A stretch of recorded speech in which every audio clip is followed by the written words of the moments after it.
ठाकुर जी भी विराजमान है। आइए अंदर थोड़ा सा दर्शन करा देते हैं किशोर जी की कृपा से। ये देखिए, आइए ये आप भी अंदर आ जाइए। ये महाराज जी के प्रभु विराजमान हैं पूरे, और यहाँ पे महाराज जी सोने का स्थान है। यहीं पे महाराज जी ने मच्छरदानी लगाई हुई है और यहीं पे प्रतिदिन सोते हैं। और महाराज जी ने अभी बोला था कि अभी बरसात का समय है ना, तो थोड़ा सा महाराज जी का तिरपाल वगैरह है ना, ये फट गया है। ये तिरपाल वगैरह ना, इसमें से जैसे कि बारिश वगैरह होती है तो उसमें थोड़ी सी परेशानी अभी महाराज जी बता रहे थे। जो भगवान का भजन करता है वो एकदम सदा सुखी रहता है, उसके जीवन में कभी संकट नहीं आते हैं। और संकट आता है तो उसके अलग जन्म के जो थोड़ा सा पाप किया है, भगवान के भजन करने से वो नष्ट हो जाते हैं। ज़्यादा नहीं तो शाम को आध घंटा 1 घंटा अवश्य भगवान का नाम लेना चाहिए। अच्छा। जो भगवान का नाम लेता है वो सुख शांति से अपने जीवन को व्यतीत कर सकता है। जो पैसा होते हुए भी भगवान का शुभ कर्म नहीं लगाया तो वो पैसा किस काम का है। भगवान ने पैसा तुमको दिया है कि मेरी सेवा करने के लिए, भगवान की सेवा करने के लिए, और वो भी सेवा भगवान की नहीं की तो उस भगवान अगले जन्म में उसको दरिद्र बनाते हैं, धरती माता दे देती है। समझ गया ना, धरती माता अवश्य ही उसको दे देती है। ले भाई तूने अगले जन्म में बहुत पुण्य किया है, साधु सेवा की है, गौ सेवा की है, अतिथि की सेवा की है, तुझको चाहिए इतना तो ले ले।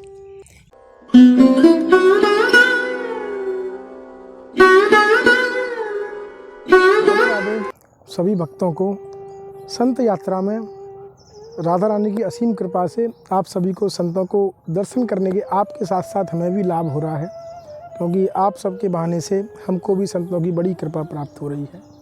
और ये सब आप जैसे भक्तों की कृपा है और राधा रानी की असीम अनुकंपा है। आज आपको बता दें कि हम ब्रज धाम में ही एक और दिव्य संत के दर्शन कराने वाले हैं आप सभी को। जैसा आप मेरे पीछे देख रहे हैं, ये घना वन है और वन के साइड में ही नीचे ही महाराज जी ने एक कुटिया बना रखी है अपनी, बहुत छोटी सी।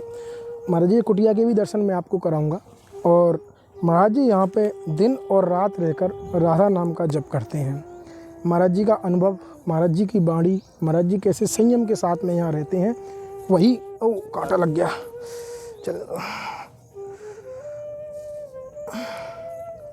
तो क्षमा करें ज़रा, कांटा लग गया था। तो महाराज जी का कैसा अनुभव है, कैसी वाणी है, उसी के दर्शन आज आपको कराएंगे।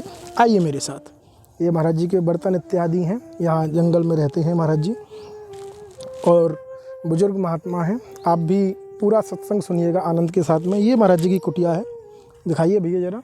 एक पेड़ के नीचे महाराज जी ने बनाई हुई है संत भगवान ने अपनी कुटिया।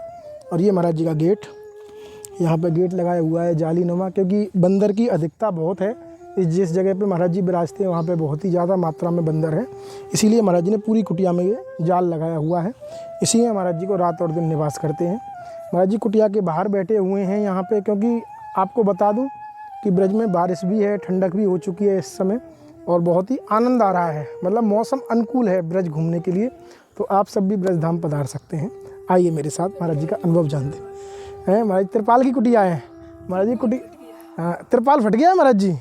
अच्छा, महाराज जी बोल रहे हैं वहाँ से कि भैया तिरपाल फट गया है। जय हो महाराज जी, जय। अरे महाराज जी यहाँ एकांत वन में आप विराजे हुए हैं गिरिराज महाराज की तलेटी में।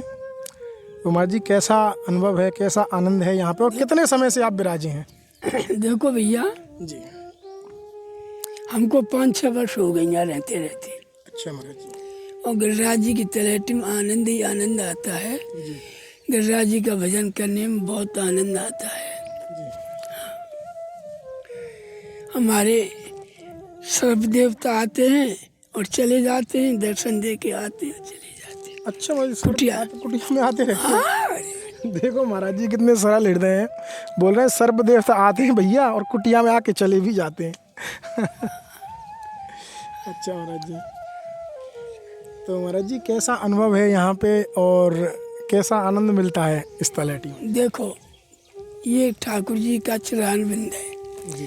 इसमें जो भगवान का भजन करेगा उसको आनंद ही आनंद है जी। समझ गया ना जी। भजन करने से आनंद वो मिलता है। एक प्याऊ है, मटका रखे हैं, कोई आता है वक्त रात को दिन में पानी पी लेता है, भर देते हैं आनंद। तो पानी वानी की व्यवस्था कैसे होती है? सब हमारे गांव का सप्लाई पानी आ जाता है, अच्छा अच्छा, उससे हम भर देते हैं। ऊपर एक साधु की समर भी लगी हुई है, उससे भर देते हैं। वाह गिरिराज जी ने सबको आनंद कर रखे हैं। वाह। और महाराज जी आपकी प्रसादी वगैरह कुटिया में बनाते हो कैसे? नहीं नहीं नहीं, वो आ जाता है, अच्छा, कहीं से प्रसाद आ जाता है? गांव से आ जाता है, दे जाते हैं बच्चा। अच्छा अच्छा। आपको बता दूं कि महाराज जी ब्रजवासी हैं और ब्रजवासी होने के बाद संत भी हैं महाराज जी। और यहाँ बहुत ही एकदम बोल सकते हैं गिरिराज तलहटी का बहुत ही शांत माहौल है यहाँ पे, आप देख रहे हैं। और चारों तरफ हरियाली है। वहीं पर रह के महाराज जी का नित्य नियम है कि प्रतिदिन यहाँ पे राधा नाम कृष्ण नाम का जाप करते हैं। तो महाराज जी ये जो आप ब्रजवासी हो, पहले तो ब्रज में जन्म है आपका, और इसके बाद में भी महाराज जी आप संत हो, मतलब डबल हो गए। तो महाराज जी ऐसा क्या हुआ था कि आप एकदम से गृहस्थ में से सीधा यहाँ आ गए सन्यासी रूप में? देखो ऐसा कुछ हुआ महाराज जी? ये सब अगले जन्म के संस्कार होते हैं। जो अगले जन्म में थोड़ा घना भजन करेगा तो ठाकुर जी को अपनी शरण में अवश्य खींच लेते हैं। ये तो सब। वो भजन नहीं करेगा तो उसको ठाकुर जी नहीं खींचते हैं। हाँ। हमने अगले जन्म में कुछ थोड़ा सा भगवान का नाम लिया है, उसी के प्रताप से हमको ना खींच लिया है और ना लेते हैं। तो महाराज जी बोल रहे हैं कि जो मेरा पिछला जन्म था, जो अगला जन्म बोल रहे हैं महाराज, जो पिछला जन्म था उसमें कुछ मैंने ऐसा किया था, तो मैं अब गृहस्थ को छोड़कर यहाँ सन्यासी के रूप में आ गया हूँ। और महाराज जी जो लोग अभी फ़िलहाल में भी जो लोग गृहस्थ में रहते हैं, उनको कैसे भजन साधना करनी चाहिए? ब्रज, जैसे कि आपको तो ब्रज में वास था, ब्रजवासी थे आप। ऐसा है जी। ज़्यादा नहीं तो शाम को आध घंटा 1 घंटा अवश्य भगवान का नाम लेना चाहिए। अच्छा। जो भगवान का नाम लेता है वो सुख शांति से अपने जीवन को व्यतीत कर सकता है, समझ गया ना? जी जी। उसको कोई भी कठिनाई नहीं होती है। जो भगवान का नाम नहीं लेता है, पैसा के अहंकार में रहता है, वो आखिर में दुख पाता है। उसके पास ना अगले जन्म ना पैसा रहेगा ना कुछ रहेगा। ऐसे दान घाटी पे भीख मांगते हैं, ऐसे भीख मांगता है। वाह महाराज, वाह महाराज। जो पैसा होते हुए भी भगवान का शुभ कर्म नहीं लगाया तो वो पैसा किस काम का है? वाह। भगवान ने पैसा तुमको दिया है कि मेरी सेवा करने के लिए, भगवान की सेवा करने के लिए, और वो भी सेवा भगवान की नहीं की तो उस भगवान अगले जन्म में उसको दरिद्र बनाते हैं और भीख मंगवाते हैं। मैंने तुझको इतना धन दिया तो मेरी क्या तूने सेवा की है, मुझे बताओ। मानव की क्या सेवा की? कोई प्याऊ नहीं, गऊओं के लिए कोई पानी की व्यवस्था नहीं, कोई पेड़ नहीं लगाया, कोई तिवारी नहीं बनाई, कोई कुआं नल नहीं लगवाया, तो पैसे का क्या किया तुमने? भगवान से उत्तर मांगते इस पैसे का क्या किया तुमने अपने ऐसा में? तो अगले जन्म उसको भगवान दरिद्र बनाते हैं, फिर वो भीख मांगता है। कहते हैं अन्न मांगे मोती मिलो, मांगे मिले ना भीख। उसको फिर मांगने से भी भीख नहीं मिलती है। और जो भगवान का भजन करता है, दान पुण्य करता है, उनको अन्न मांगे ही ठाकुर जी जमीन धरती माता दे देती है, समझ गया ना? धरती माता अवश्य ही उसको दे देती है। ले भाई तूने अगले जन्म में बहुत पुण्य किया है, साधु सेवा की है, गौ सेवा की है, अतिथि की सेवा की है, तुझको चाहिए इतना तो ले ले। तो उसको भगवान उसकी पूर्ति कर देते हैं, छोड़ते नहीं हैं।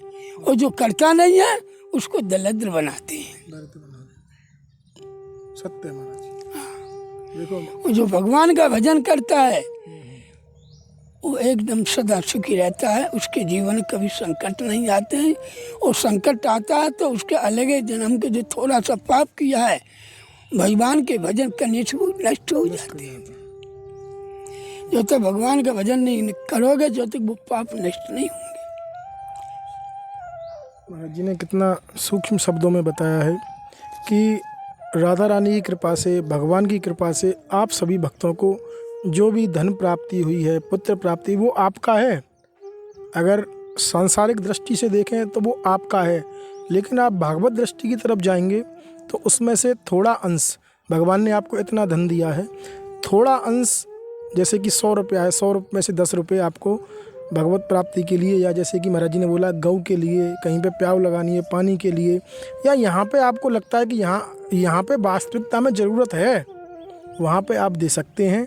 नहीं तो इस जन्म में नहीं, अगले जन्म में भोगना पड़ेगा, भोगना आपको पड़ेगा। अभी बोला ना महाराज जी ने कि बिन मांगे मोती मिले, मांगे मिले न भीख। तो ऐसा ही दोबारा आपको आना पड़ेगा, और ये दोबारा से ही प्रक्रिया 0 लेवल से प्रारंभ होती है। यही बोला ना महाराज जी आपने? हाँ जी। तो महाराज जी घर में रह के सिर्फ आधा घंटे भगवान का नाम लें, उसी से आपका उद्धार संभव है। हाँ, उद्धार संभव है। ज़्यादा नहीं। देखो ये गृहस्थ आश्रम में, इसमें हर एक तरह के संकट रहते हैं। उन संकटों को देखते ही भगवान का नाम लेंगे तो भगवान उस पर खुश रहते हैं, फिर उसके संकट कट जाते हैं। ठीक है महाराज जी, बड़ी कृपा की। महाराज जी का ज़्यादा संतों का समय नहीं लेना चाहिए। महाराज जी भी अपने नाम जप में यहाँ पे विराजे हुए थे, अभी दर्शन हुए, उनसे आज्ञा ली, और उसके बाद में आप सभी भक्तों को भी दर्शन कराए। महाराज जी जय हो।